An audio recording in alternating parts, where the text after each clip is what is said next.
Lighthouses are icons of culture and mythology and historical beacons that signify a journey's end and the hope that home or port is just ahead. This holds true for Plymouth Gurnet Light, a lighthouse with an interesting story to tell. Up next, we look back to 2020 and our Silver Telly award-winning story for history, Plymouth Gurnet Light on the local scene. Lighthouses, majestic beacons of light that have enchanted people for centuries. These historic icons have become intertwined in the American cultural landscape. This especially holds true in New England, where lighthouses have become a point of interest for visitors from around the globe. Plymouth Gurnet Lighthouse is one of the many examples of the fascinating stories these relics have to tell. This is the story of Plymouth Gurnet Light.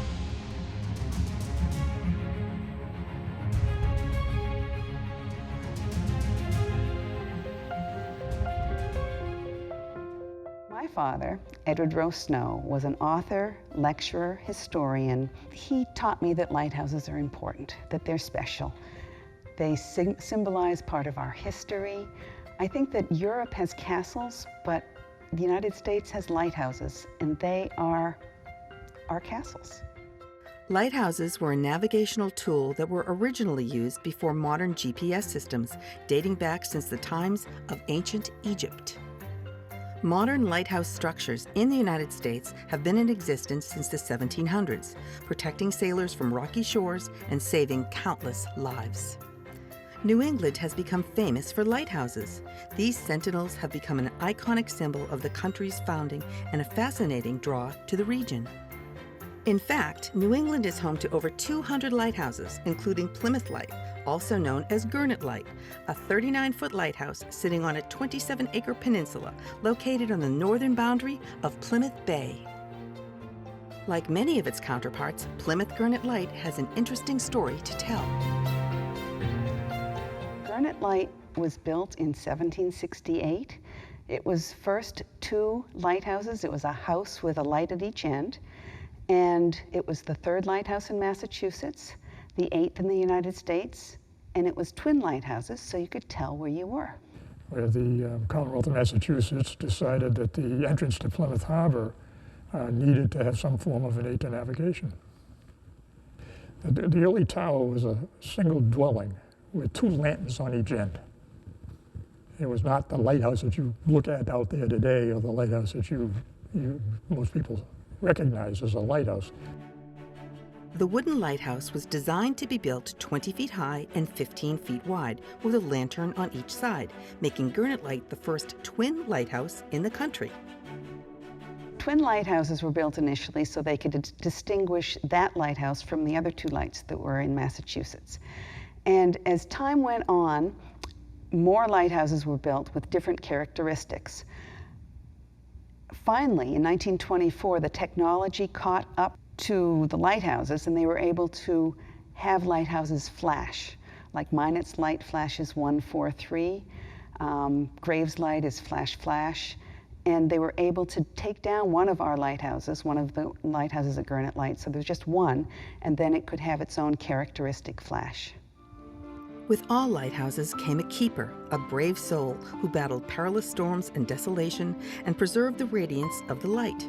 For many years, all lighthouse keepers had been male, but Plymouth Gurnet Light holds a special place in history for having the first female keeper. Hannah Thomas, we believe, was born on the Gurnet in 1731. She eventually married at a fairly late age for that period of time, at about 30 years old. And I believe she married her cousin, John Thomas. They had 3 children together. The Gurnet land itself was originally owned by Hannah's father, and for many years, the Thomas family owned and operated the dairy farm that resided on the land. When her father died, Hannah, along with her husband, John Thomas, inherited the farm and the Gurnet. In 1776, the Revolutionary War was fully underway. In May of that year, General Thomas was appointed to command all American troops in Canada, leaving Hannah Thomas as the sole keeper of the lighthouse. While at war, Thomas contracted smallpox and died. making Hannah Thomas America's first female lighthouse keeper, and as some would say, one of America's feminine icons. She was a single mother. She had 3 children. She was able to be the lighthouse keeper, to take care of the dairy farm, to do all the things that she had to do and still be a mother. Pretty impressive. So here we have Hannah Thomas, a dairy farmer, a lighthouse keeper, and a pretty smart businesswoman. I think you could make a case that maybe some of the women's movement began right at Plymouth Light or in Kingston with one Hannah Thomas. After her husband's passing, it seemed that Hannah was on her own. But while many women of her time would have faltered after their husband's passing, Hannah chose to fight. The war was over, and in 1783, the Commonwealth of Massachusetts said, well, we've got to put the lighthouse back in order again and get it because we need the aid of navigation. And they had a committee formed to go down and pick a lighthouse keeper. And they were interviewing people for lighthouse keeper, and at one point in time, Hannah Thomas must have raised her hand and said, we got a problem here. Because if you're going to hire some guy as a keeper here, then you're going to have to take your lighthouse off my land. And because she owned the land underneath the lighthouse, and the lighthouse was leased to the Thomas family, and the terms of the lease were that John Thomas or his heirs were to be keeper of the light, and John was heir. Now the committee didn't know what to do, so they go back to Boston, and the Massachusetts legislation actually passes a law allowing Hannah Thomas to be keeper of Gurnet Light. They also paid her 80 pounds per year to run the light, which is 20 pounds more than they paid her husband. I suspect they were becoming a little bit afraid of her.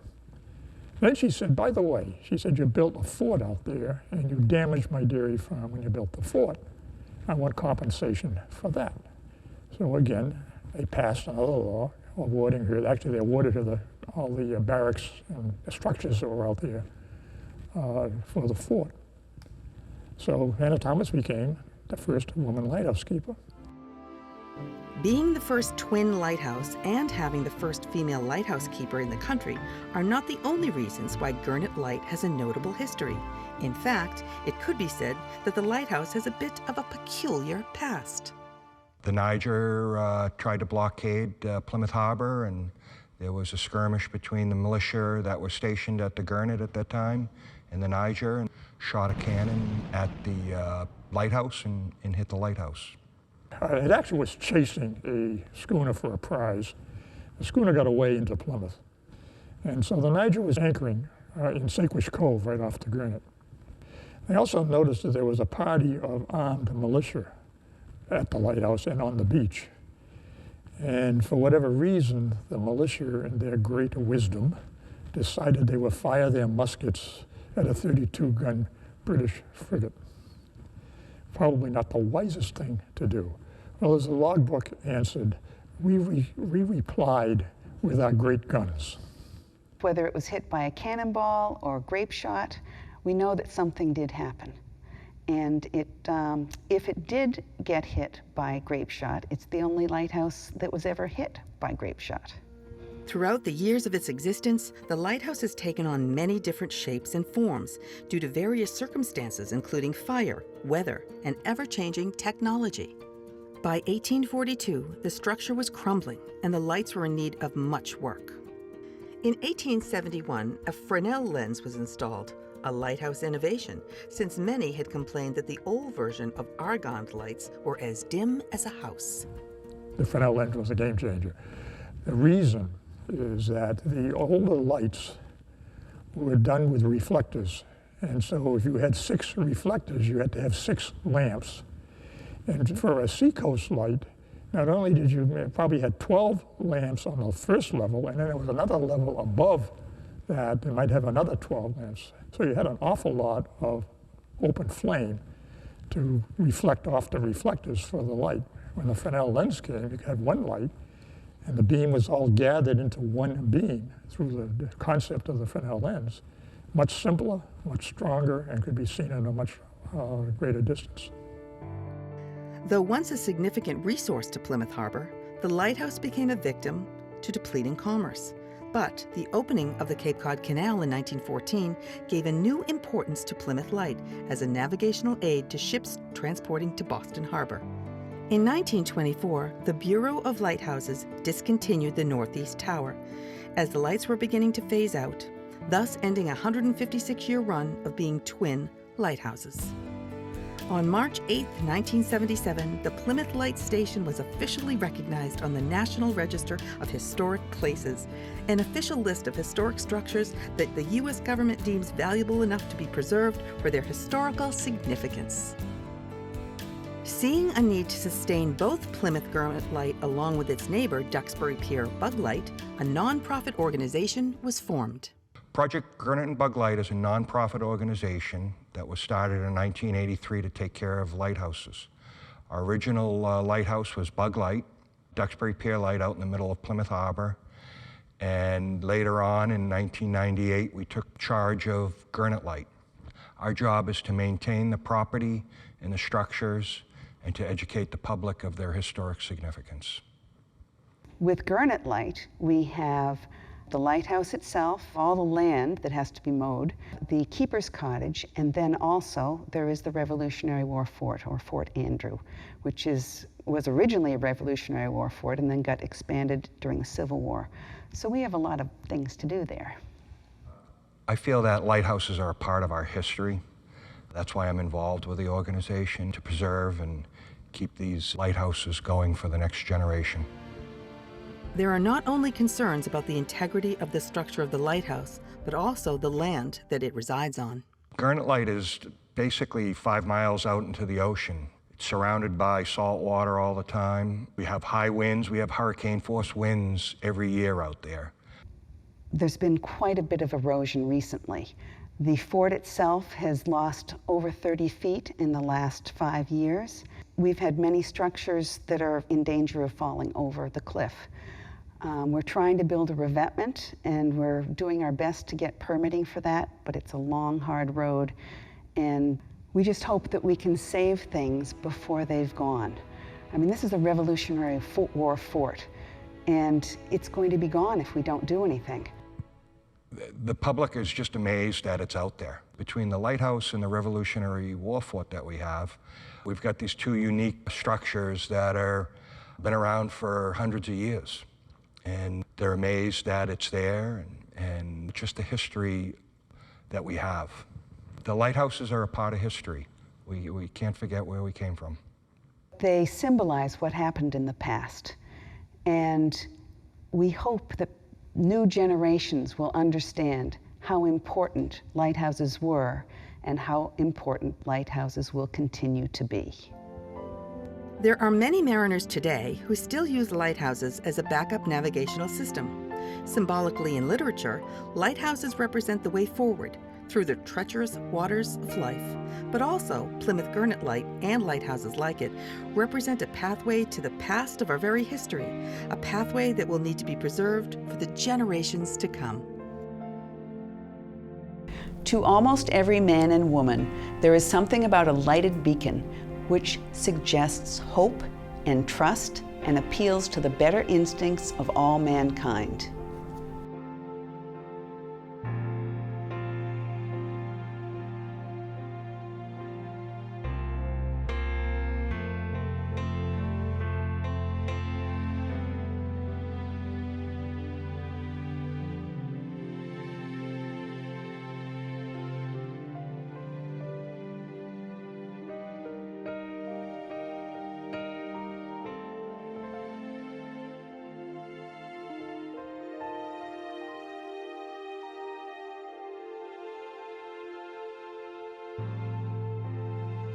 To learn more about Plymouth Gurnet Light, visit buglight.org.